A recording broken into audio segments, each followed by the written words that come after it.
जो हमारा टॉपिक आज से स्टार्ट हो रहा है वो है इंडियन पॉलिटी एंड कॉन्स्टिट्यूशन। ठीक है, तो अगर हम इन शब्दों की बात करें पहले समझना जरूरी है, वो तभी काम चलेगा। पॉलिटी और कॉन्स्टिट्यूशन दोनों अलग अलग चीज हैं। पॉलिटी एक राज्य व्यवस्था है, कहने का मतलब यह है कि किसी देश को चलाने के लिए या किसी राज्य को चलाने के लिए या किसी भी राजनीतिक इकाई को चलाने के लिए, किसी भी पॉलिटिकल यूनिट को रन करने के लिए जो सिस्टम है वो कहलाता है पॉलिटी, राज्य व्यवस्था। क्लियर है?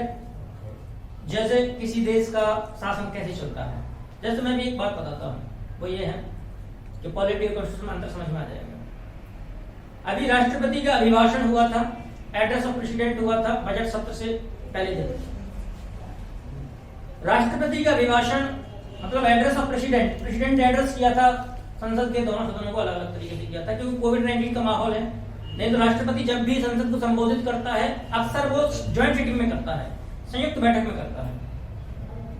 राष्ट्रपति ने अभिभाषण दिया, इतना कष्ट किया, संसद को दोनों सदनों को संबोधित करने के लिए आया, एड्रेस करने के लिए आया, तो लोग धन्यवाद देते हैं उनको कि हे महामहिम, आपने हमारे ऊपर इतनी कृपा की, आपने अपने अमूल्य शब्द दिए, इसलिए थैंक्स मोशन लाया जाता है। अब थैंक्स मोशन पॉलिटी का हिस्सा है, जो राज्य व्यवस्था पूरा चल रहा सिस्टम है, लेकिन कॉन्स्टिट्यूशन के किसी सेक्शन में नहीं है। समझ में आया? तो पॉलिटिक किसी देश का political system, constitution, tradition, law, regulations यानी नियम, कानून, अधिनियम, विनियम जितने भी हो सकते हैं, संविधान समेत सबके आधार पर चलता है। ठीक है, जैसे ये कहा गया क्या कि यदि कोई व्यक्ति 2 साल से अधिक की सजा पालेगा तो वो चुनाव में लड़ पाएगा, अगले 6 साल तक दीवार है, प्रतिबंधित है। तो संविधान में थोड़ी है, लेकिन ये है तो पॉलिटिकल सिस्टम का हिस्सा है, तो इंडिया की पॉलिटी, राज्य व्यवस्था तो यही है। तो जो चीज संविधान में नहीं है वो भी पॉलिटी का हिस्सा है, यानी नियम, कानून, परंपराओं को सबसे मिलकर के एक देश का जो सिस्टम चलता है, उस देश के पूरे सिस्टम को लोग क्या कहते हैं? Indian polity. कॉन्स्टिट्यूशन वो है जिसे संविधान सभा ने लिखा था और समय समय पर उसमें अमेंडमेंट किए गए, संशोधन किया गया।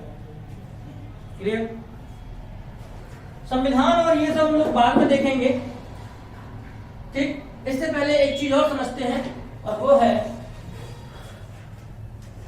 सबसे पहले ये समझते हैं कि राजनीतिक इकाई क्या होती है।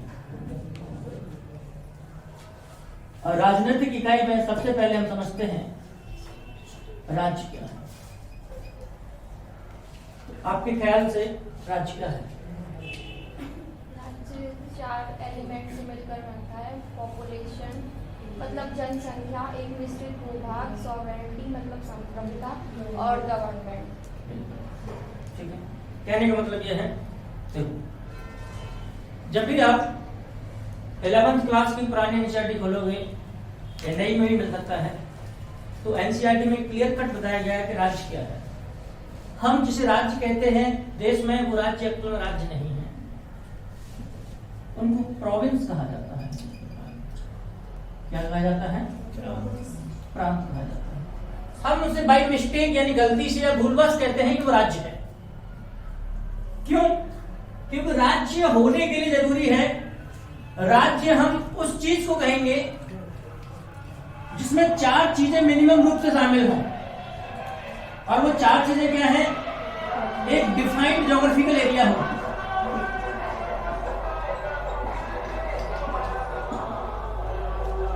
यानी कहीं एक निश्चित भूभाग होना चाहिए, उस निश्चित भूभाग में पॉपुलेशन होनी चाहिए, जनसंख्या होनी चाहिए, उस जनसंख्या को कंट्रोल करने के लिए या शासन करने के लिए एक गवर्नमेंट होनी चाहिए, सरकार होनी चाहिए, और उस सरकार भी कैसी होनी चाहिए? सॉवरेन गवर्नमेंट होनी चाहिए, संप्रभु गवर्नमेंट होनी चाहिए। और मैंने अभी जब इकोनॉमी क्लास हम लोग ले रहे थे, संप्रभु यानी अपने आप में ही ये प्रभु है। समझ में आया? अगर किसी क्षेत्र में या किसी भी इकाई में या किसी भी यूनिट में ये 4 तत्व पाए जाते हैं तब तो हम उसे राज्य कहेंगे, अदरवाइज नहीं। स्टेट, पॉलिटिकल साइंस की भाषा में स्टेट यही है, समझ में आया? हम जिसे राज्य कहते हैं वो राज्य एक्चुअल में है नहीं, वो क्या है? क्लियर?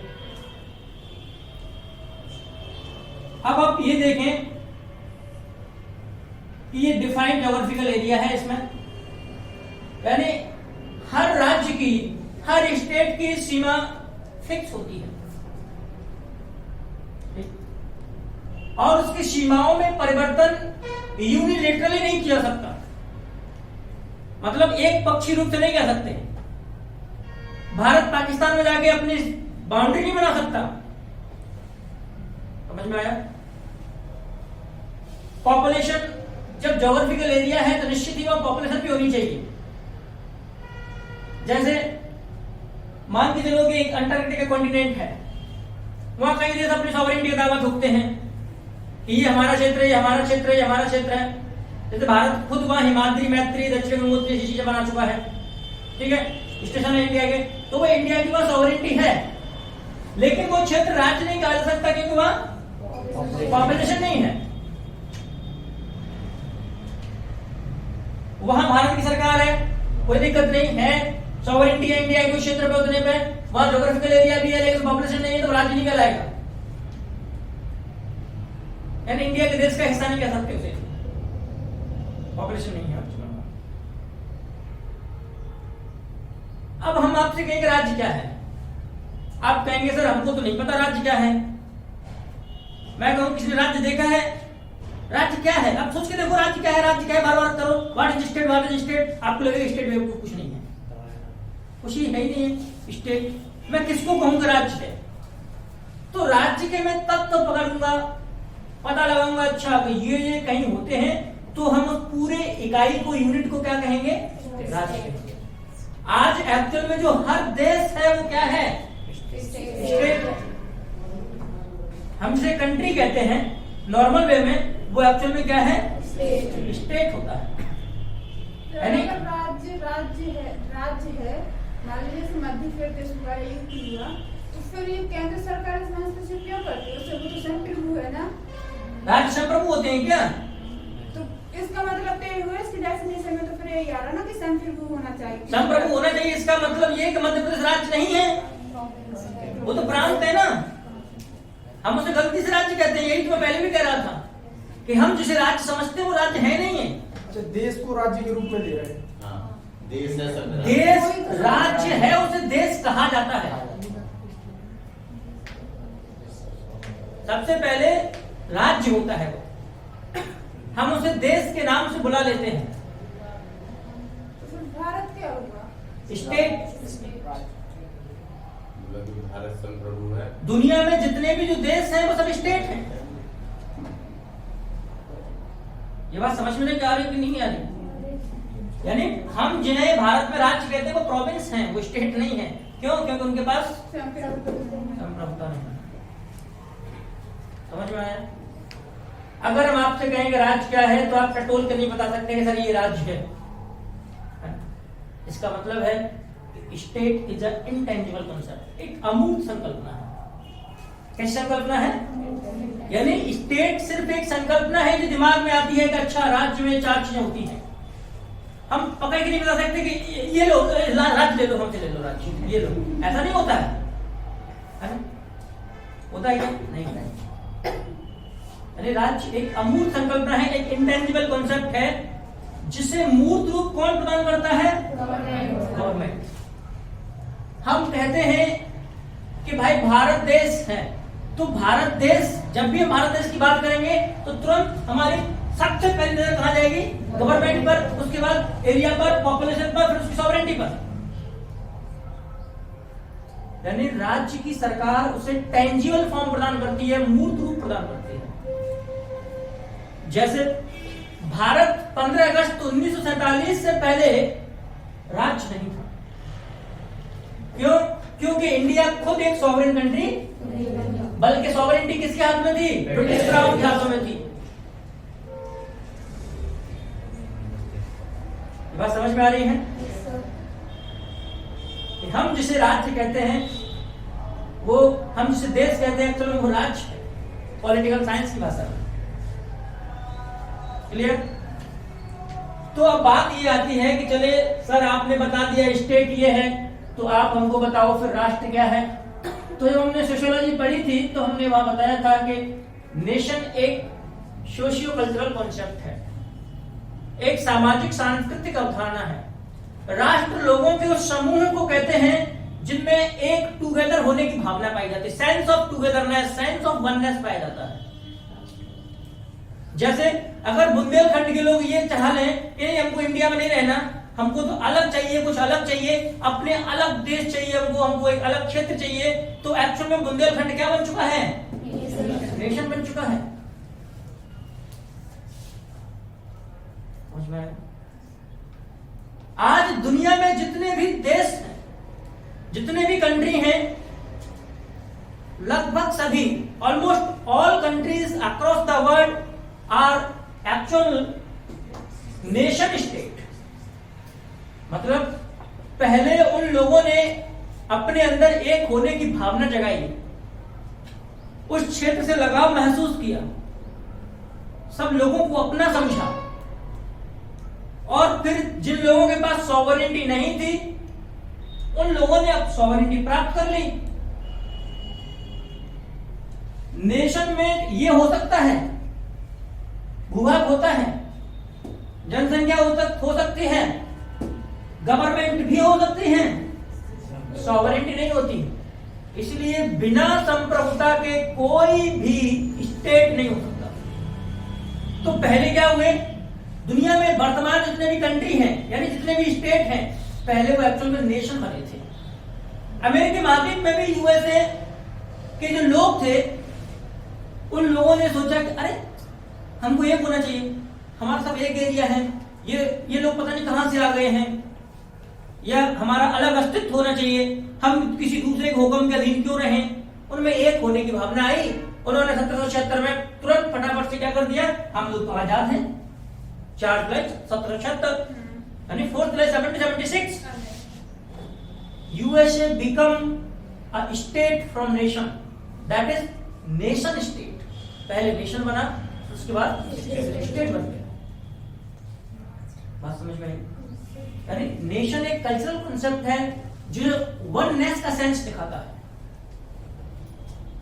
जो भूगोल के आधार पर हो सकता है, इतिहास के आधार पर हो सकता है।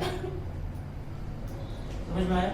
तभी तो मोहम्मद अली जिन्ना कहता था, क्या कहता था मोहम्मद अली जिन्ना, भारत के बंटवारे से पहले क्या कहता था कि भारत एक राष्ट्र नहीं बल्कि 2 राष्ट्र हैं। क्योंकि वो ये महसूस कराना चाहता था कि मुस्लिम अलग हैं, उनका सेंस अलग है वननेस होने का। They are not going to beat the Hindus. Gandhi कहता था कि बेवकूफ है, पागल बकरा है, हिंगार है। नहीं, इंडिया नेशन एक है। जिन्ना क्या कहता था कि सिर्फ एक भौगोलिक क्षेत्र में रह लेने के कारण कोई देश एक राष्ट्र नहीं कहलाएगा।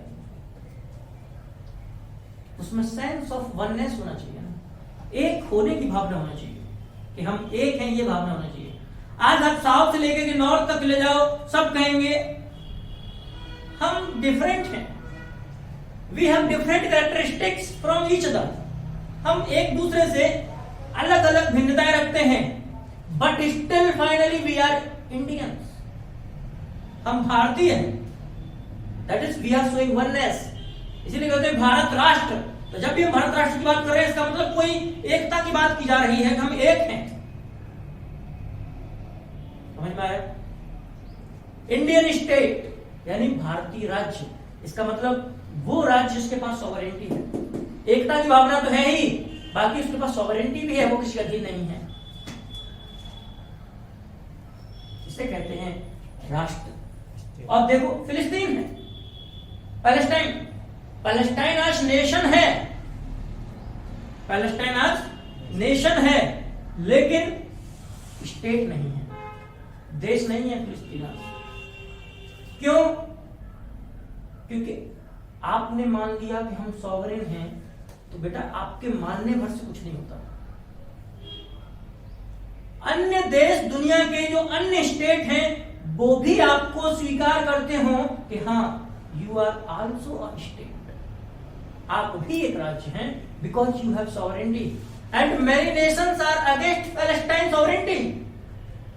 बहुत सारे देश फिलिस्तीन की संप्रभुता के खिलाफ हैं, और इजराइल कहता है हम फिलिस्तीन हमको कोई देश था ही नहीं,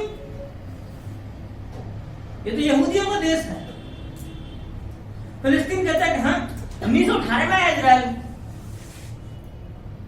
लेकिन इजराइल को पूरे विश्व मान्यता प्राप्त है। कुछ देश नहीं देते तो क्या है, अधिकांश देते हैं। अगर 100 में से अगर 95 देते हैं और 5 नहीं देते हैं, तो तब भी वो क्या कहलाएगा, स्टेट। तो ताइवान है, ताइवान की स्थिति आज भी स्पष्ट नहीं है। ताइवान को कुछ लोग कहते हैं तुम तो चीन के अधीन हो, तुम स्टेट हो ही नहीं, तुम राष्ट्र हो सकते हो, यू आर नॉट स्टेट। कुछ लोग कहते हैं अरे तुम तो चीन से अलग हो भाई, अलग रिश्ते रखने चाहिए, तो वो तब ताइवान क्या बन जाता है, स्टेट हो जाता है। दुनिया के अधिकांश देश पहले नेशन में चेंज हुए थे। अधिकांश जो कंट्री है पहले नेशन थे, फिर उसके बाद उन्होंने सॉवरेनिटी हासिल की, संप्रभुता हासिल की, और वो क्या बन गए, नेशन स्टेट बन गए। आजकल के जो स्टेट है वो कैसे स्टेट है, नेशन स्टेट। इसे कहते हैं कॉन्सेप्ट ऑफ नेशन स्टेट। समझ में आया? राष्ट्र राज्य, राष्ट्र अलग है, राज्य अलग है।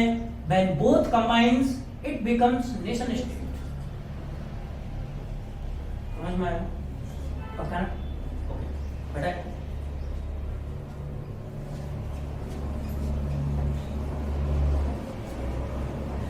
बोलो सर, अब तो आपने हमको बेवकूफ बना दिया। अभी तक तो हम यूपी स्टेट, बिहार स्टेट, और यहाँ तक कि एमपी खुद कहता है स्टेट सर्विस एग्जामिनेशन। तो बोले ये क्यों कह रहे हैं भाई? ये इसीलिए कह रहे हैं क्योंकि संविधान में भी, हमारे देश के संविधान में उन्होंने स्टेट शब्द का इस्तेमाल किया है, उनकी गलती नहीं है।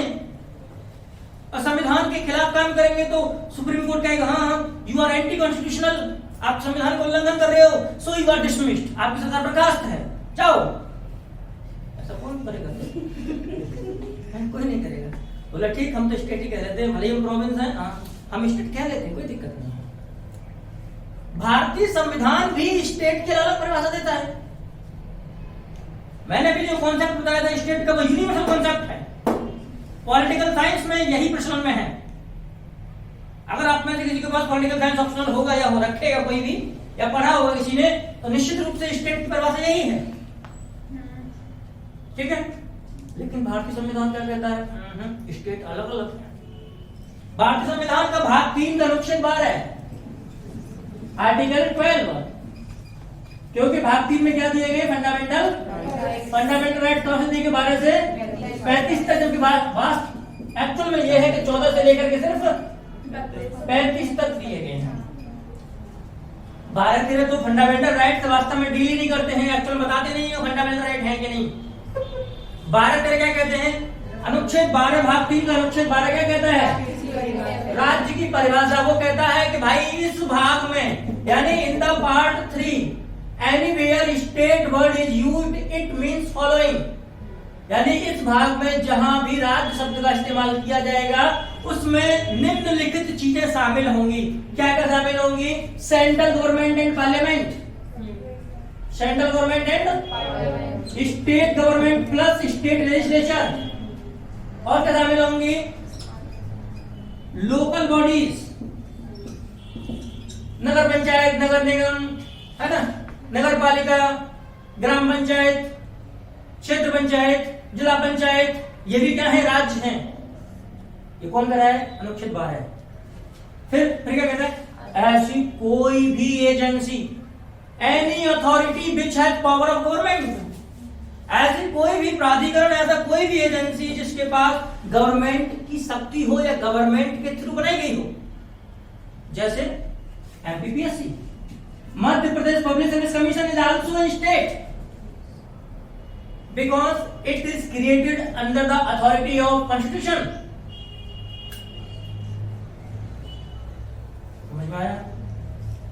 NGT, national green tribunal, it is also a part of state under article 12। यानी भारतीय संविधान का अनुच्छेद 12 राज्य की अलग परिभाषा देता है। भारतीय संविधान का भाग 3 के आगे चलते भाग 4 यानी पार्ट 4 का आर्टिकल 36 कहता है कि भाग 4 में कहीं भी राज्य शब्द का अगर राज्य शब्द आता है तो इसका वही मतलब होगा जो भाग 3 के अनुच्छेद 12 में दिया गया है। समझ में आया? अभी हमने राज्य का देखा था कुछ और था, अभी राज्य कुछ और है। अभी तो राज्य कुछ और होना है। भारतीय संविधान का भाग 6 का आर्टिकल 152 राज्य की परिभाषा देता है और वो कहता है कि भारतीय संघ में जो जितने भी राज्य हैं वो सब राज्य हैं। 28 है वो कहता है राज्य का मतलब वो 28 राज्यों की बात की जा रही है यहाँ। और क्या कहता है पता है? कहता है कि भारतीय संविधान के भाग 6 के लिए इस शब्द में राज्य शब्द जहां भी इस्तेमाल किया जाएगा उसका मतलब उन राज्यों से लगाया जाएगा जिनको संविधान की अनुसूची 1 में राज्य घोषित किया गया है। चुप, समझ में आया? यानी जिनको संविधान की सूची अनुसूची 1 में schedule first of constitution states about the name and areas of states and union territory, राज्य एवं केंद्र शासित प्रदेशों के नाम क्षेत्र बताती है। और अनुच्छेद 152 क्या कहता है कि भाई इस भाग के लिए राज्य का मतलब होगा जो अनुसूची 1 में एज ए राज्य बताए गए हैं। अब तो राज्य की परिभाषा अलग हो गई। भारतीय संविधान खुद राज्य पता नहीं उसको राज्य क्या है, पता है ऐसा नहीं कहना, वो बहुत ज्ञानी थे, मैं तो उनके सामने बच्चा भी नहीं हूँ, मैं बहुत छोटा आदमी हूँ। भाग 6 में अलग कहता है, भाग 12 में अलग कहता है, वहां ये कहता है। और हम लोग जो समझते हैं वो क्या समझते हैं? भाग पार्ट 6 का 152 आर्टिकल के तहत डिफाइन किया गया स्टेट। समझ में आया? संविधान में कहा गया है इसलिए हम भी कहते हैं, but it is not correct politically और थियोरेटिकली। समझ में आया? वो एक्चुअल में क्या है? Province. They are the unit of federation, वो संघ की इकाइयां हैं, है कि नहीं? एक फेडरेशन है, उसके बाद ये यूनिट है राज्य, सबको मिला दो तो फेडरेशन बन जाता है। इसका मतलब क्या कह सकते हैं? भाई जो राज्य है वो तो और कुछ नहीं है, वो तो संघ की इकाइयां हैं, यूनिट्स ऑफ फेडरेशन हैं, यूनिट्स ऑफ फेडरेशन है, संघ की इकाइयां, उनको जोड़ोगे तुम्हारा संघ का निर्माण होता है। ये है राज्य, हमारा राज्य है, ठीक है? तो हम लोगों ने समझा राज्य क्या है, राष्ट्र क्या है, और भारतीय संविधान की नजर में राज्य क्या है। क्लियर?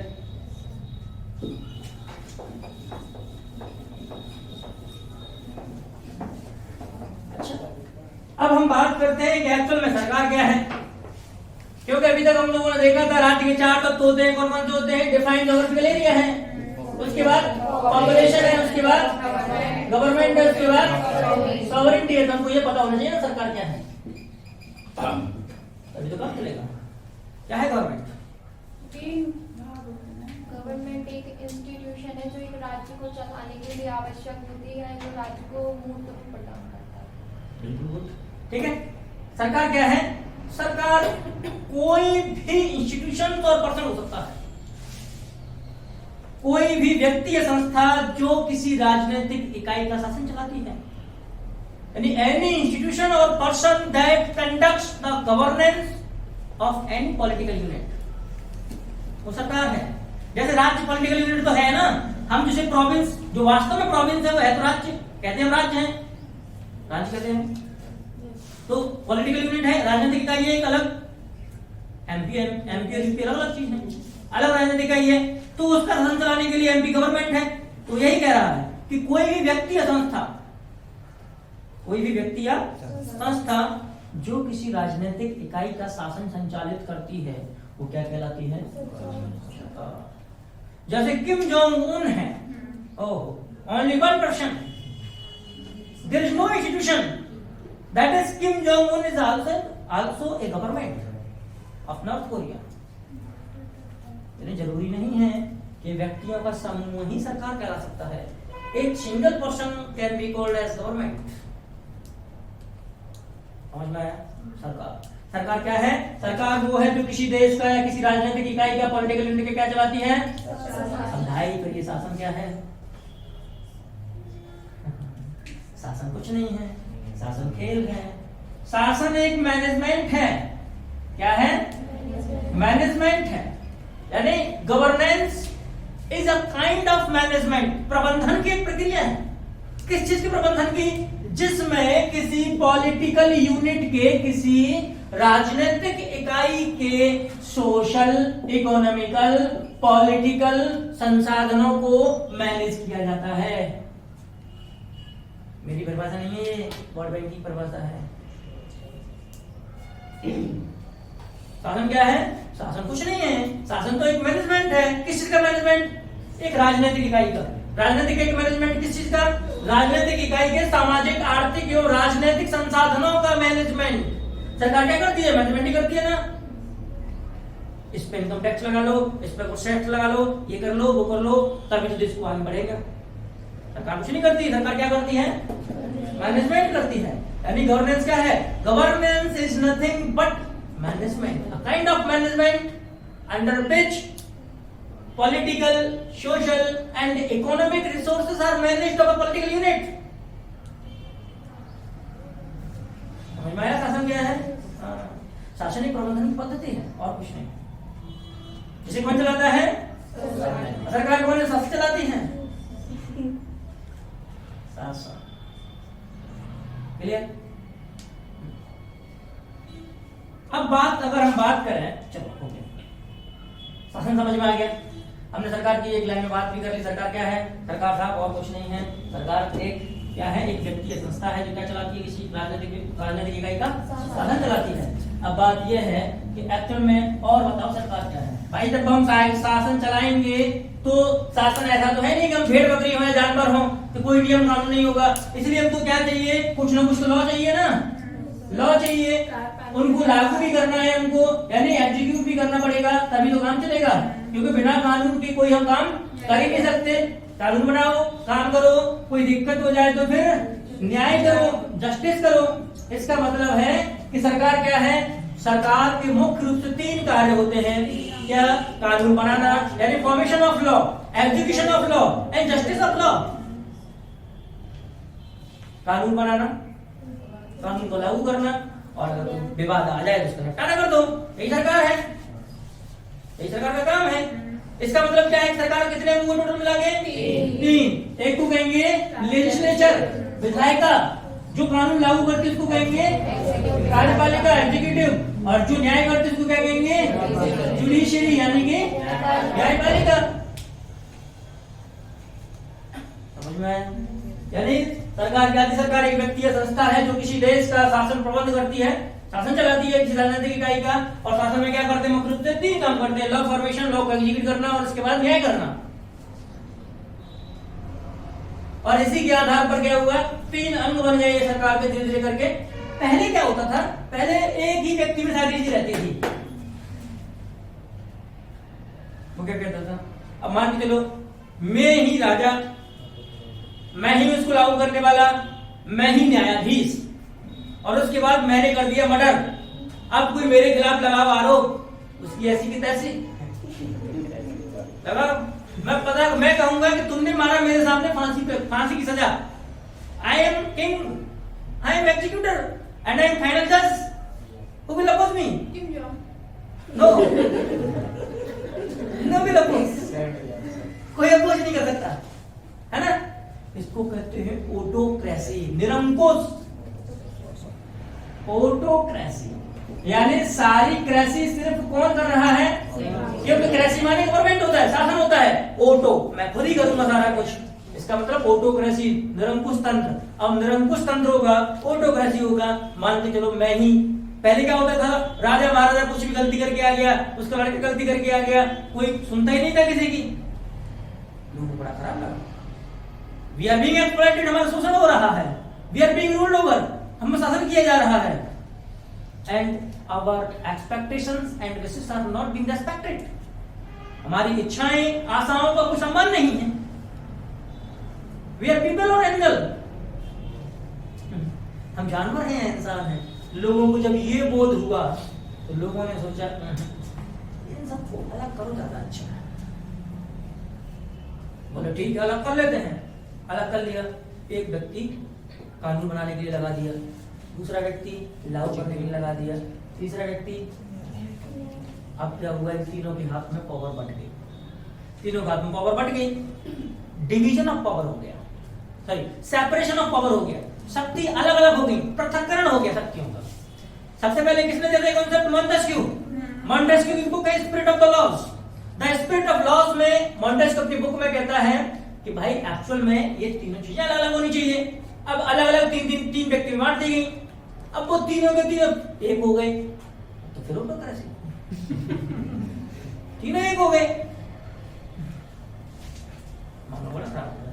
इसलिए देखना आप कभी भी एयरफोर्स, नेवी और मिलिट्री के तीनों सेनापति जो मतलब तीनों जो चीफ होते हैं उनको एक साथ मिलने नहीं दिया जाता है कभी भी, क्योंकि अगर तीनों मिल गए आपस में तो कभी भी कू कर सकते हैं। कू माने करना वाला है जो व्यापार में होने जा रहा है। अरे इंग्लिश में कू ही बोलते हैं भाई उसको, सीओयूपी व्यापार में होने जा रहा है मिलिट्री कू। पता चला इंडिया में सब कुछ मिलिट्री के हाथ में आ गया है ना। फिर मोदी कह रहा है भाई बहनों क्या मैं तो हिमालय जा रहा हूँ, वो हिमालय चले जाएंगे, हमको तो उनके सामने छोड़ जाएंगे। अब क्या होगा? अब बात ये है कुल मिलाकर के कहने का मतलब ये है कि इन तीन व्यक्तियों के हाथों में दे दी गई तो लोगों को लगा कि व्यक्ति से काम नहीं चलेगा। एक संस्था में एक अंग में व्यक्ति ही इतने डाल दो तो मैं बने ही नहीं आपस में करेंगे, तब वो निर्णय लेंगे तब सही है ना। कम से कम दो तो डाल दोगे तो मतभेद भी रहेगा दो व्यक्तियों में, क्योंकि दो व्यक्ति चाहे कितने भी सिमिलर हों, how they are similar it doesn't matter, differences always exist between them. अंतर उनके बीच में हमेशा फर्कता रहेगा, चाहे वो कितने भी हों। इसलिए बहुत प्यार से लव मैरिज करने वाले लोग भी अक्सर दूसरे को गालियां देते फिरते हैं, मेरा मूड खराब था तुमसे प्यार करेंगे, यही होता है ना, मेरा दिमाग खराब हो गया था। जैसे कई बार होता है ना, अच्छा तो तुमने मुझसे शादी क्यों थी, जहाँ शादी क्यों की थी, बोले मेरा मूड खराब था तुमसे कर ली। मुझे क्या पता था, मुझे क्या पता था कि गाय के केस में शेर नहीं आएगी। ठीक है, तो मामला अलग है, डोंट टेक इट अदरवाइज। तो कुल मिला के इन्होंने झुंड बनाना स्टार्ट किया, इसीलिए विधायी संस्थाएं बन गई। संस्था एक व्यक्ति से अधिक काम, संस्था बन जाएगी, संस्था बन गई। कार्यपालिका एक संस्था बन गई। सोचो 83 मंत्री हो सकते हैं सरकार में, तो इतने ज्यादा हो सकते हैं, फिर भी मोदी अभी चला लेता है। न्यायपालिका में कितने न्यायाधीश हो सकते हैं, अब तो 34 हो सकते हैं कुल चीफ जस्टिस को मिलाकर सुप्रीम कोर्ट में, हाई कोर्ट में अलग अलग हो सकते हैं और लोअर कोर्ट में अलग अलग हो सकते हैं। इतने लोग इसीलिए बनाए गए ताकि concentration of power is not being likely, संभव ना हो। मोदी चला लेता है, ठीक है, वो मामला अलग है।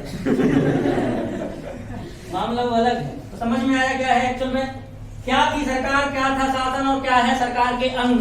तो हम क्या कहेंगे, सरकार के 3 अंग हैं, कार्यपालिका, विधायिका और न्यायपालिका। विधायिका कानून बनाती है, लेजिस्लेचर कानून बनाती है, एग्जीक्यूटिव इसे एग्जीक्यूट करती है, लागू करती है, और जुडिशरी जस्टिस देती है। समझ में आया? ओके, चलिए अब हम लोगों ने क्या सीखा, हम लोगों ने सीखा सर आपने राज्य बता दिया, स्टेट बता दिया, मतलब राष्ट्र, फिर राष्ट्र बता दिया, फिर सरकार बता दी, भारतीय संविधान में राज्य की परिभाषा क्या है, अनुच्छेद 12 में क्या है, 36 में क्या है, 152 में क्या है, ये सब चीजों को पढ़ चुके हैं। शासन की परिभाषा भी आ गई है। अच्छा, अब किस चीज की परिभाषा बची है, ठीक हम जान लेते हैं, शासन और प्रशासन। प्रशासन है ना, कुछ लोग सोच रहे होंगे सर हमने नाम भी सुना है, इसका नाम है प्रशासन, आपने मुझे बताया नहीं। शासन एंड शासन और प्रशासन है ना, गवर्नेंस एंड एडमिनिस्ट्रेशन। दुशासन मतलब जो गलत तरीके से शासन चलाता हो, है ना, उसे बोलते हैं दुशासन।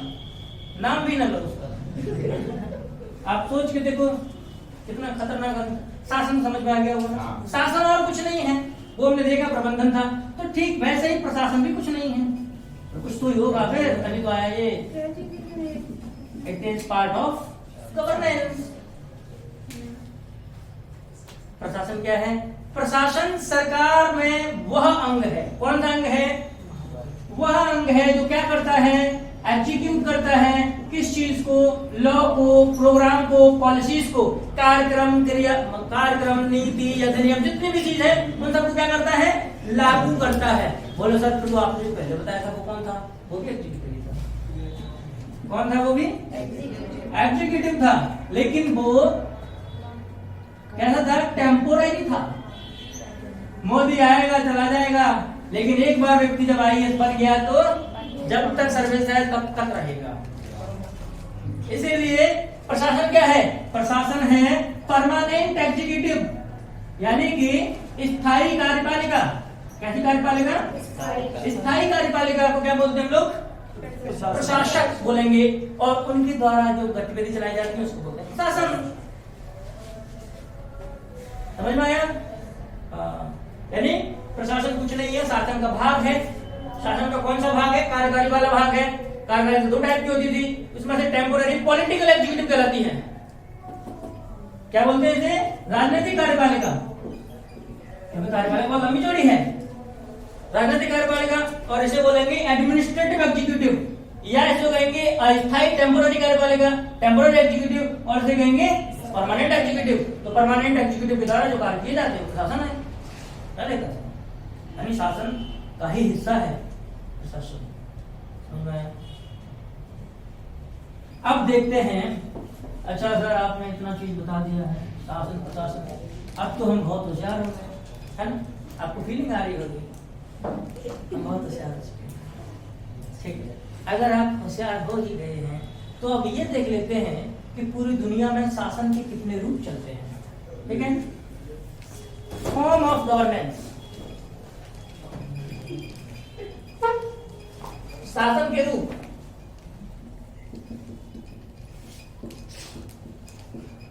फॉर्म ऑफ गवर्नेंस, शासन के रूप। शासन के रूप मतलब शासन के रूप क्या हो सकते हैं? शासन तो खुद एक रूप है, यही होगा नहीं? लेकिन व्यक्ति भले ही एक रूप क्यों ना हो, लेकिन फिर भी उसके अलग अलग रूप होते हैं। ठीक, शासन एक मैनेजमेंट है, लेकिन मैनेजमेंट भी कई तरीके से हो सकता है। एक डंडा लेके मैनेज करो, एक प्यार से मैनेज करो, एक डंडा और प्यार दोनों से करो। तो कहने का मतलब ये है कि शासन के भी कई रूप हो सकते हैं। जैसे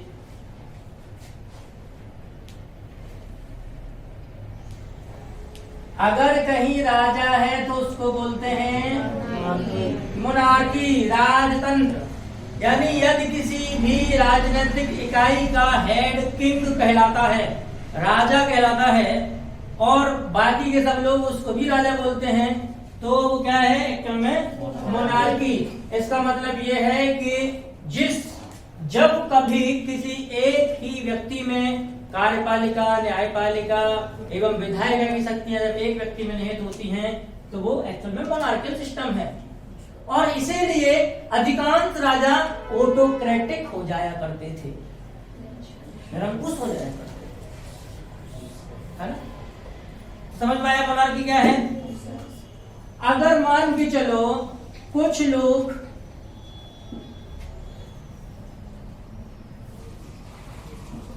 कुछ भाई बंधु एक परिवार मिलकर देश चलाए तो उसे क्या कहेंगे? अल्पतंत्र, ओलिगोक्रेसी। जहां भी क्रेसी आए, क्रेसी का मतलब होता है क्रारिया, क्रारिया का मतलब होता है लैटिन भाषा में होता है क्रारिया, क्रारिया का मतलब होता है गवर्नेंस या गवर्नेंस जो भी कहो, ठीक है, शासन। तो जहां भी क्रेसी जुड़ जाए उसका मतलब शासन, और जहां भी ओलिगो जुड़ जाए उसका मतलब छोटा बहुत। जैसे ओलिगोपोली, यानी जब इकोनॉमिक्स में कुछ लोगों का अधिकार संपूर्ण बाजार पे होता है तो स्थिति को क्या कहते हैं?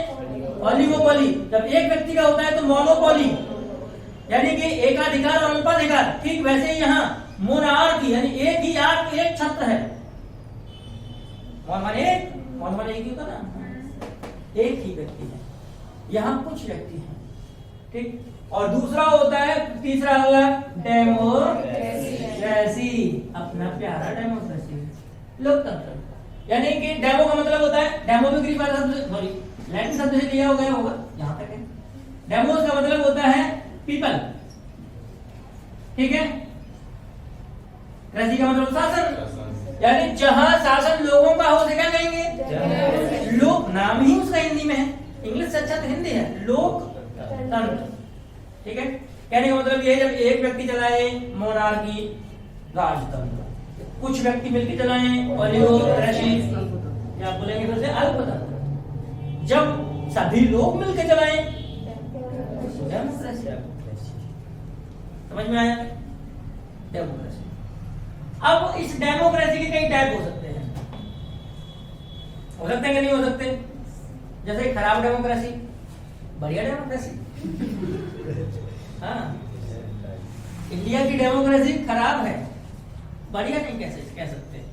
कैसे सोचते हैं? शासन के अन्य रूप भी होते हैं, इनको छोड़ के ये मुख्य मुख्य है। अब इतनी दिक्कत तो नहीं होगी अगर हम कहें मोनार्क मत समझ लेना, राजा, है ना। हम कहें ओलिगार्की, इसका मतलब सॉरी ओलिगोक्रेसी, इसका मतलब कुछ लोग मिलकर काम चला रहे हैं, बस काम चला सकते हैं। डेमोक्रेसी मतलब जहां सब लोगों की इच्छाओं का सम्मान होता हो। मैंने व्यक्त की सम्मान, मैंने इच्छा व्यक्त की तो मुझे पिज्जा चाहिए, मेरी कोई इच्छा का सम्मान नहीं हो रहा, तो कैसे लोकतंत्र का नहीं कहें? लोकतंत्र तो कहना चाहिए। तो लोकतंत्र क्या है क्या नहीं है, इसकी धज्जियां तो बाद में उड़ेंगे, पहले और हम देखते हैं कि और क्या रूप होते हैं शासन।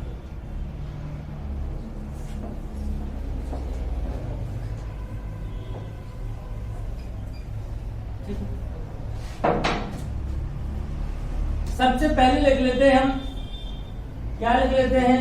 प्लूटोक्रेसी। आपने कभी नाम नहीं सुना है? प्लूटो एक ग्रह हुआ करता था और हिंदी में उसका नाम हुआ करता था कुबेर। कुबेर होता है धन का देवता, यानी ऐसी क्रेसी जो धन से चलती हो, यानी ऐसा तंत्र जिसे धनवान लोग चलाते हैं, उसे क्या कहते हैं? इंडिया में कैसी क्रेसी है? प्लूटोक्रेसी। कभी तुमने देखा कि कोई गरीब व्यक्ति एमएलए बन गया? अब प्रधान नहीं बनता वो। हाँ, अगर उसे प्रधान बनना भी है तो कम से कम गांव के लोगों को दूसरों से पैसे उधार लेकर पगुआ तो बुलाना ही पड़ेगा, नहीं तो काम नहीं चलेगा। और उसकी पत्नी को साड़ियां बांटनी पड़ेंगी, जबकि मामला में दीपावली और रक्षाबंधन के समय का हो गया तब तो मिठाइयां भी बांटनी पड़ेंगी, और पैसा तो चाहिए। आजकल के भारत में इलेक्टोरल प्रोसेस और इलेक्टोरल प्रैक्टिस, यानी निर्वाचन की प्रक्रिया और इलेक्टोरल बिहेवियर, निर्वाचन की प्रक्रिया प्रोसेस जो भी हो, व्यवहार, ये इतना खर्चीला हो गया है कि आज इंडिया डेमोक्रेसी नहीं रहा है, क्या बन गया है? प्लूटोक्रेसी बन गया है। जो व्यक्ति सांसद बनता है उसकी इनकम 50,000 से सीधे 50 करोड़ की हो जाती है, यानी वो लोग खूब धन लूटते हैं, गरीबों को लूटो। हाँ, गरीबों को लूटते हैं, लेकिन मुझे भी लूटा नहीं है, फिर वो प्लूटोक्रेसी बनाते हैं, है ना। अभी तक तो आप लोग सोच रहे होंगे, सर मैं वही तो बता रहा हूँ, अभी आप लोग सोच रहे होंगे सर इसे रिच क्रेसी को नहीं कहा गया, है ना। ये मैंने बताया था, प्लूटो माने कुबेर, कुबेर का मतलब धन, रिच क्रेसी हो तो समझ में आ जाता है। समझ में आ जाता ना, सही बात समझ में आया। प्लूटोक्रेसी तो महंगे यानी अत्यधिक मात्रा में, in exorbitant expending on electoral process is making our democracy as plutocracy. हमारे लोकतंत्र को धनतंत्र मतलब दे रही है, समझ में आ रहा। दूसरा देखते हैं जेरेंटोक्रेसी, ठीक है। जेरेंटो का मतलब होता है एल्डरली पीपल, आनुवांशिक नहीं है, एल्डरली माने बूढ़े लोग, यानी यदि किसी देश का शासन बूढ़े लोग चला रहे हो तो वो क्या है एक्चुअल में? ठीक है। क्या मतलब, अगर किसी देश में बूढ़े लोग चला रहे हो किसी देश का शासन, तो वो क्या है? जेरेंटोक्रेसी। और इंडिया इस सिंड्रोम से बहुत पीड़ित है। यहाँ 70 साल का नेता भी मेरे नौजवान भाइयों, वो नौजवान भाई भी कहता है, मतलब खुद भी नौजवान, मेरे नौजवान साथियों, अरे वो हाँ, वो अपने आप को नौजवान कहता है, तभी तो एनडी तिवारी जैसे लोग 50 साल की लड़की के साथ भाग जाते हैं। ये बात है ना,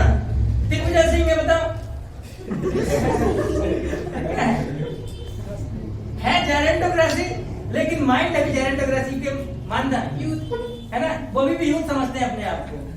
जैसे हरी सालवे है, अभी वहां ब्रिटिश महारानी का वो बन गया था, वो मतलब पर्सनल वकील बन गया है, अब उसकी बीवी देखो 25 साल की है, वो खुद 65 साल का है। ठीक है, जेरेंटोक्रेसी मतलब पहले, अब क्या है, भारतीय लोकतंत्र अभी भी जेरेंटोक्रेसी में है, हाँ, लेकिन अब जेरेंटोक्रेसी से यूथक्रेसी में आ रहा है ना, आ रहा है। अब नए नए लोग जा रहे हैं, जैसे राहुल गांधी है, अखिलेश यादव है, ठीक है, कई लोग हैं जो नए नए नए नए बन रहे हैं, कम उम्र में ही आ जाते हैं राजनीति में, तो अच्छा काम हो जाता है।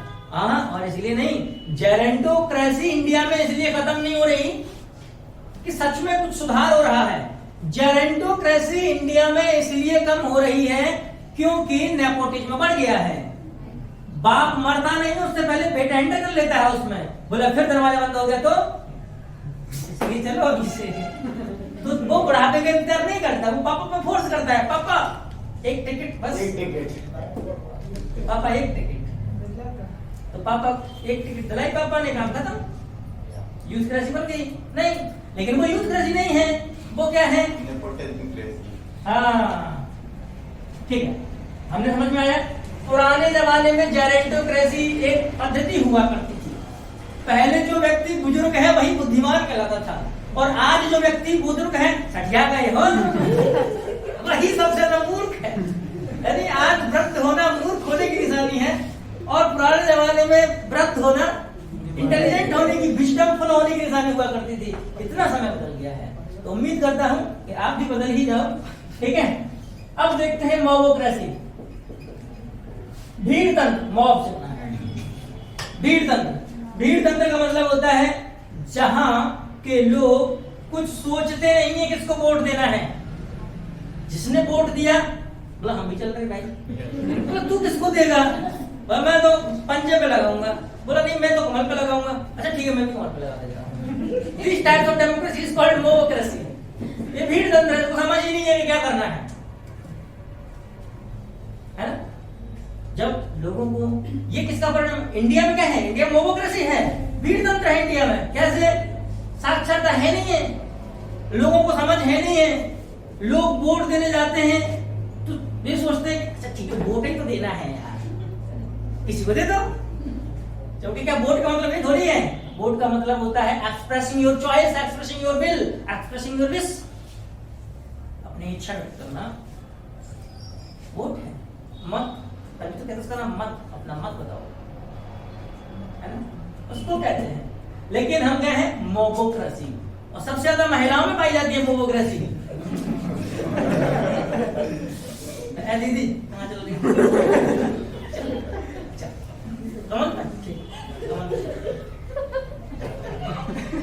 हम तो बताएं, चर्चा भी मत करना, अगर हमारे उनको पता चल गई तो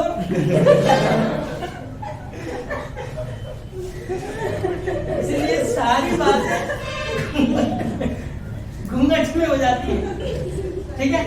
कुल मिला के बात यह है कि इंडिया में मॉबोक्रेसी बहुत ज्यादा है, and if we want to eliminate it then we have to make literate people and wiseful also. हमको बुद्धिमान एवं साक्षर लोगों की आवश्यकता है, तब जाकर के मॉबोक्रेसी हट सकती है, ठीक। हाँ, अब बात ये क्या है, भारत में बहुत सारी गरीबी है, बेरोजगारी है, साक्षरता नहीं है, मतलब निरक्षरता है, इसकी वजह से मॉबोक्रेसी आ ही जाती है। कुछ लोग कहते हैं कि ठीक नहीं है, मेरे ख्याल है कि इंडिया में मीडियोक्रेसी है। अब मीडियोक्रेसी का मतलब होता है मीडियोकर, मीडियोकर का मतलब होता है एवरेज पर्सन, यानी जिन लोगों में बुद्धि औसतन है उनको बोलते हैं मीडियोकर, कहते ना यू हैव मीडियोकर पर्सनालिटी, मतलब हाँ तुम नॉर्मल इंसान हो, ज्यादा बहुत आधे नजर टाइप के नहीं हो, उसको बोलते हैं। तो इंडिया में अब यही दिख रहा है, इंडिया में हर लक्षण देखे जा सकते हैं। एक व्यक्ति को ठीक से भाषण पकड़ा दिया जाए तो पढ़ना तक नहीं आता है, खुद से बोलने को कहा जाए तो बोल नहीं सकते हैं। वो तो भला हो सिविल सेवा का, कितना पढ़ा के ले दिया, साला बेवकूफ बन जाए पढ़ते पढ़ते, तब जाके पॉलिसी फॉर्मुलेट करे। अगर देश में सिविल सेवा खत्म कर दिया गया होता, हम इस बात के लिए पटेल जी के ऋणी हैं, इस बात के लिए पढ़ाई करी नहीं है, उन्होंने सिविल सेवा को बना के रखा। नहीं तो बहुत सारे कमीशन ने ये कहा था खत्म कर दो, क्या दिक्कत है, क्योंकि इसे steel frame of the British कहा जाता था, ब्रिटिशों का स्टील फ्रेम कहते थे हम लोग, ठीक है। तो स्टील फ्रेम कहने का मतलब क्या था, क्योंकि ब्रिटिश शासन को मजबूत बनाने का काम किसने किया था, सिविल सेवा ने किया था। लेकिन आज वही सिविल सेवा इस मेडियोक्रेसी में या मीडियोक्रेसी में काम कर पा रही है, ठीक है। तो इस मीडियोक्रेसी में काम करने के लिए कुछ लोगों की आवश्यकता होती है, लेकिन फिर भी भारत का अगर हम डेमोक्रेसी कहें तो वो एक्चुअल में मीडियोक्रेसी की निशानी है। यानी यहाँ जो कभी नहीं पढ़ा, जिसने स्कूल क्या होता है ठीक से स्पेलिंग नहीं पता होगी, वो शिक्षा मंत्री बन जाता है। सही बात। तो क्या है, मीडियोक्रेसी है। अब मीडियोक्रेसी होने के कारण भी है, कारण यह है कि भारत का जो सोशल प्रोफाइल है, सामाजिक परिच्छेद का है, वो ऐसी ही है। लोग उतने ज्यादा इंटेलिजेंट है भी नहीं है, अगर हैं भी तो पॉलिटिक्स में आते नहीं है, बिकॉज पॉलिटिक्स डर्टी थिंग, राजनीति गंदी चीज है। हमेशा हर किसी के मुंह से सुनना, याद है कि जो खुद राजनेता है ना, वो भी कहेगा राजनीति बहुत गंदी है, मैं तो गलती से आ गया, मैं तो चाहता हूँ निकल जाऊं, इसलिए मैं तो बेटे को पहुंचा रहा हूँ। मतलब इतनी डर्टी है कि बेटा पहुंचा रहे हैं।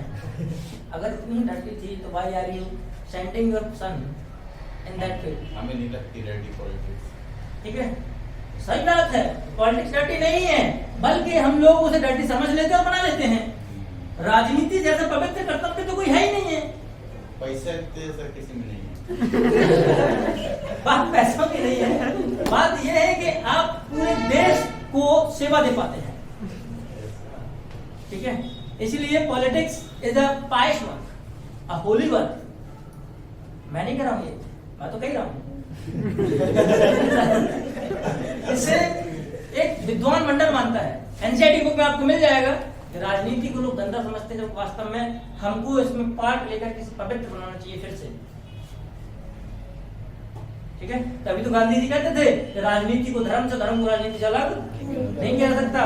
Both are integral part to each other, एक दूसरे के अभिन्न अंग हैं। समझ में आया? ठीक है। अब हमने ये देख लिया मेडियोक्रेसी। अब मेडियोक्रेसी के बाद सवाल आता है, कुछ लोग कहते हैं देखो ये मेडियोक्रेसी चलती रही ना तो देश डब्बा बन जाएगा, इसको दीमक खा जाएगी, और अमेरिका के जो लोग हैं वो नए नए इनोवेशन करते रहेंगे, नवाचार करते रहेंगे, 5G की वजह 6G ले आएंगे। इंडिया में भी 5G ठीक से चल भी नहीं रहा है, कुछ लोगों को पता भी नहीं होगा 5G क्या होता है। सही बात है, कुछ लोगों को पता भी नहीं होगा तो 5G क्या होता है, और इंडिया में कौन सी कंपनी को 5G देने से मना कर दिया है कि तुम नहीं ले सकते हमारे यहाँ, कहाँ कहाँ चल रहा है। लोगों को जानकारी नहीं रखनी है, जानकारी रखने के लिए है ना लोग, हम क्यों रखें? बात यही है ना। तो ऐसी बात होगी तो फिर लोग कहते हैं कि अगर हम देश को सफल बनाना चाहते हैं, अगर हम देश को फिर से विश्व गुरु बनाना चाहते हैं, अगर महान बनाना चाहते हैं, तो इट इज वेरी नेसेसरी, ये बहुत आवश्यक है इस बात के लिए कि we have to focus on meritocracy. Meritocracy, हमको गुणवत्ता तंत्र पर फोकस करना होगा। मेरिटोरियस पीपल होने चाहिए उसमें, गुणवत्तापूर्ण, जिनके पास मेरिट हो, जिनके पास दिमाग हो, जिनके पास सोचने की क्षमता हो, वही तो पॉलिसी बना पाएंगे, वही ठीक से लागू कर पाएंगे, वही न्याय दे पाएंगे। यहाँ क्या होता पता है, वकील सारे पक्ष विपक्ष संभालेगा, फिर जज कहेगा अच्छा अब ठीक है। अब तो उसमें तुमको क्या डिसीजन लेना है भाई? वकील ने सारे पक्ष सुना दिए, विपक्ष सुना दिए, फिर उसके बाद तुम सोचोगे सही है क्या गलत है, तो बच्चा ही बता देगा कोई, तारीख देता है, ठीक है। हाँ, तो तारीख देता है, बात सही बोली। तो कुल मिला के बात यह है कि मेरिटोक्रेसी आनी चाहिए, ऐसा लोग मानते हैं और आना भी चाहिए, लेकिन एक दुख और दर्द व्यक्त किया जाता है। A sorrow is expressed, a grief is expressed, because if illiterate person can make a huge corruption, then what if a meritorious people make a corruption? अगर इतना एक निरक्षर व्यक्ति इतना बड़े करप्शन कर सकता है, पूरा चारा खा सकता है, स्टेडियम खा सकता है, तो ऐसी स्थिति में होगा क्या? ऐसी स्थिति में क्या होगा भाई? देश खोखला हो जाएगा। अब बात सोच के देखो, जिसके अंदर दिमाग नहीं वो चारा खा सकता है, अब जिसके अंदर दिमाग हो तो ट्रेन की पटरी उखाड़ खा सकता है। इसीलिए इस मेरिटोक्रेसी को लाने में खतरा है। और जो भारत के जो निम्न वर्ग के लोग हैं जो अभी भी उठ के आए हैं वो कह रहे हैं भाई इंडिया में मेरिटोक्रेसी मत ले आना, क्योंकि अगर इंडिया में मेरिटोक्रेसी आ गया तो सोशल इनइक्वालिटी बहुत बढ़ जाएगी और SDG number 10 reduction in equality कभी पूरा नहीं हो पाएगा। यानी सतत विकास जो लक्ष्य नंबर 10 है वो कहता है असमानता में कमी लाओ, और अगर हमने मेरिटोक्रेसी लागू कर दी इंडिया में तो असमानता में कमी नहीं आएगी बल्कि और बढ़ जाएगी, क्योंकि इनके पास मेरिट है वो वहां होंगे, नहीं होंगे नीचे होंगे। समझ में आया?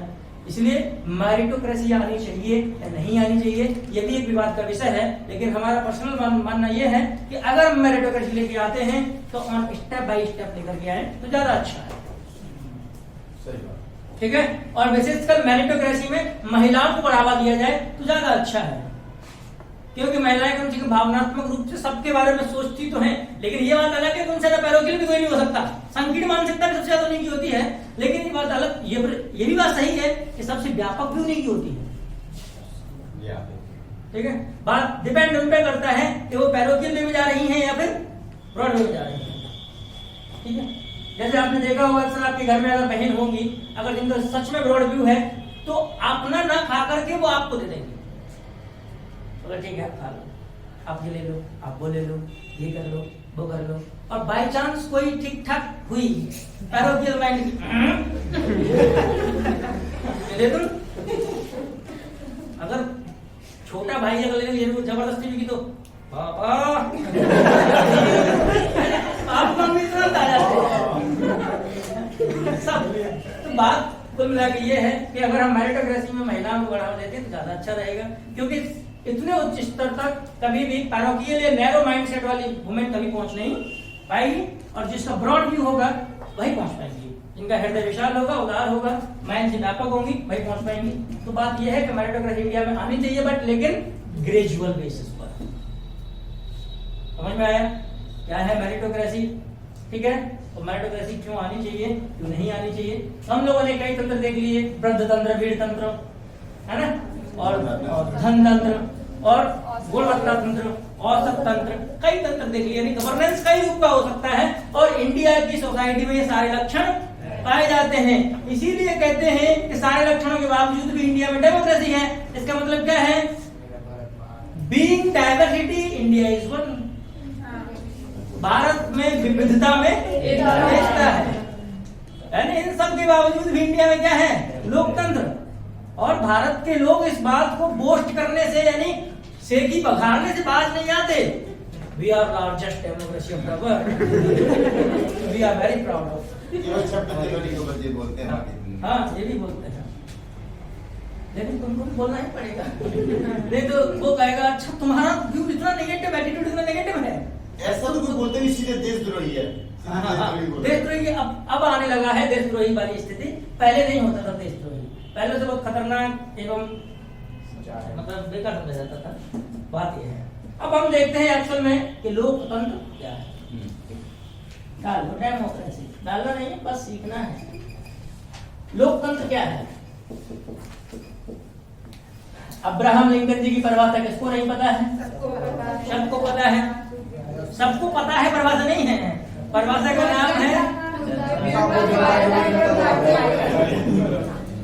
Bye the people, to the people, for the people, यानी कि लोगों के द्वारा, लोगों पर, लोगों के लिए किया गया शासन लोकतंत्र कहलाता है। सबको पता है, हाँ तो वही है।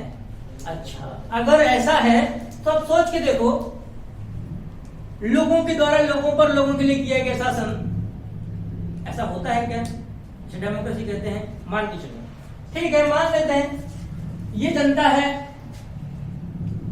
ये क्या है?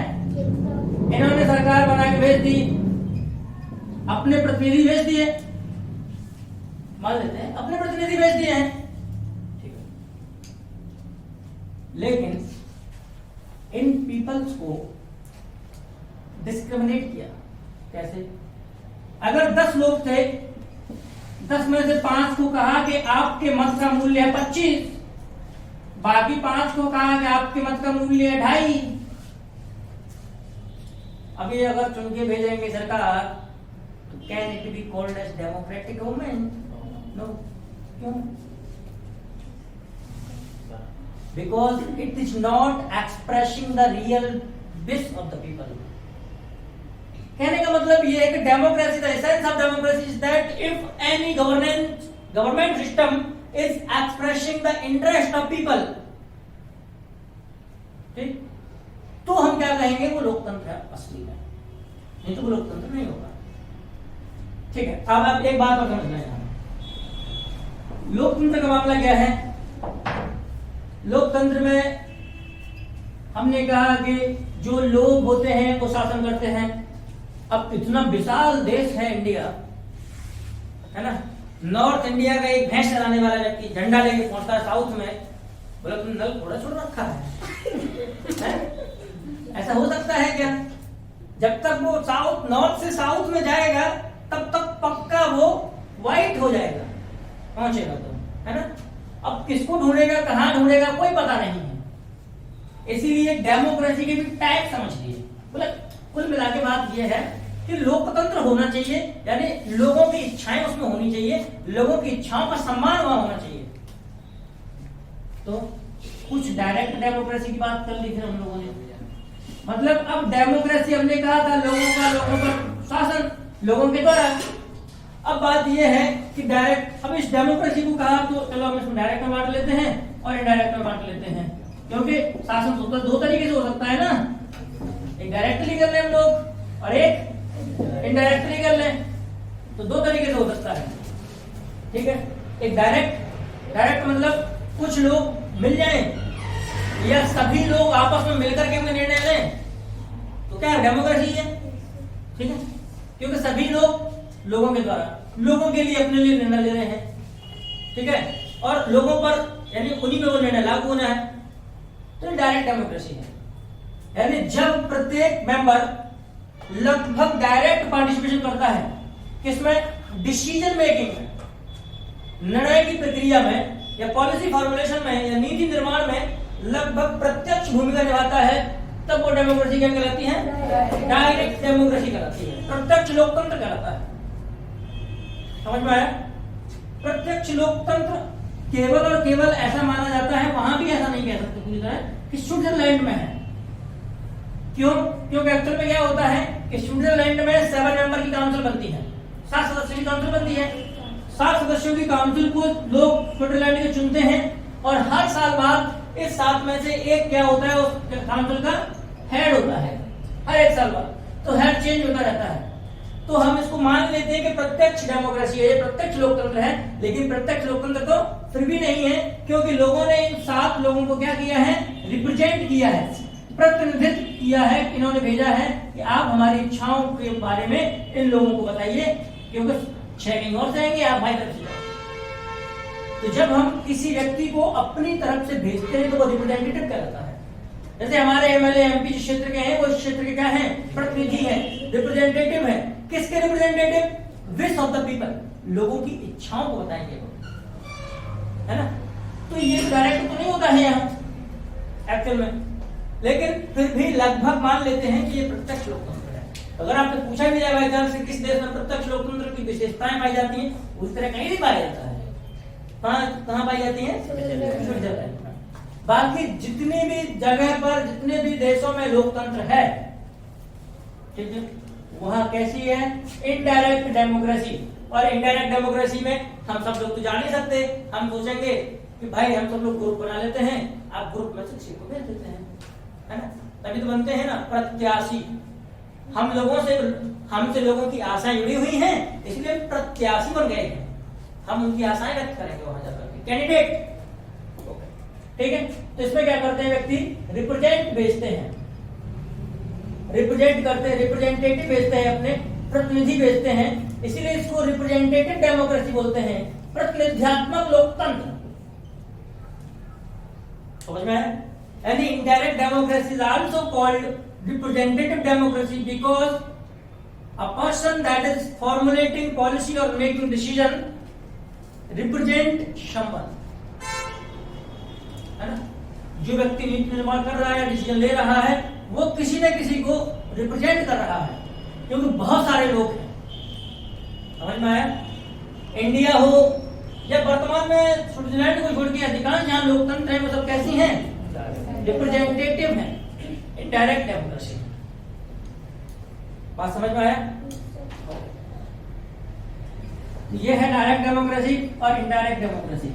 अब बात बताओ कि डायरेक्ट डेमोक्रेसी अच्छी है कि इनडायरेक्ट डेमोक्रेसी अच्छी है?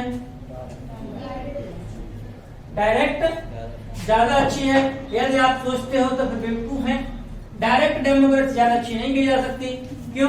क्योंकि समय निर्णय लेने में ऑलरेडी बहुत देरी होगी। सब लोगों को इकट्ठा बुलाना, इतना लंबा चौड़ा मैदान चाहिए, सबको स्वीकार करना, ठीक है, सबकी बात सुनना, ना तो कोई सुना पाएगा ना कोई कह पाएगा, और अगर सबकी बात सुननी है कोई कहेगा नहीं एक नंबर, फिर उसे ढूंढो तब तक कि तभी डिसीजन होगा ना, because the wishes of all people matter. सभी लोगों का जो इच्छाएं हैं वो मैटर करती हैं। इसीलिए कहने का मतलब यह है कि डायरेक्ट डेमोक्रेसी की तुलना में थोड़ा बहुत इनडायरेक्ट डेमोक्रेसी का लाभ है। लेकिन इनडायरेक्ट डेमोक्रेसी की हानियां क्या है? नुकसान मुख्य रूप से ये है कि इनडायरेक्ट डेमोक्रेसी में वो कहे कि I am representative of the people, sorry I am representative of the people, so what I say it is said by people. जो मैं कहता हूं लोगों के द्वारा कहा गया है, जबकि सच बात यह है कि he is expressing his own wish, वो अपनी इच्छाएं बताता है। यही बात है ना? तो वास्तव में डायरेक्ट डेमोक्रेसी की बजाय इनडायरेक्ट डेमोक्रेसी में करप्शन की चांसेस ज्यादा होते हैं। ठीक है, तो डायरेक्ट डेमोक्रेसी क्या है, इनडायरेक्ट डेमोक्रेसी क्या है, डेमोक्रेसी के लक्षण क्या है, क्या क्या होना चाहिए, ये हम लोग कल डिस्कस करेंगे। आज के लिए बस।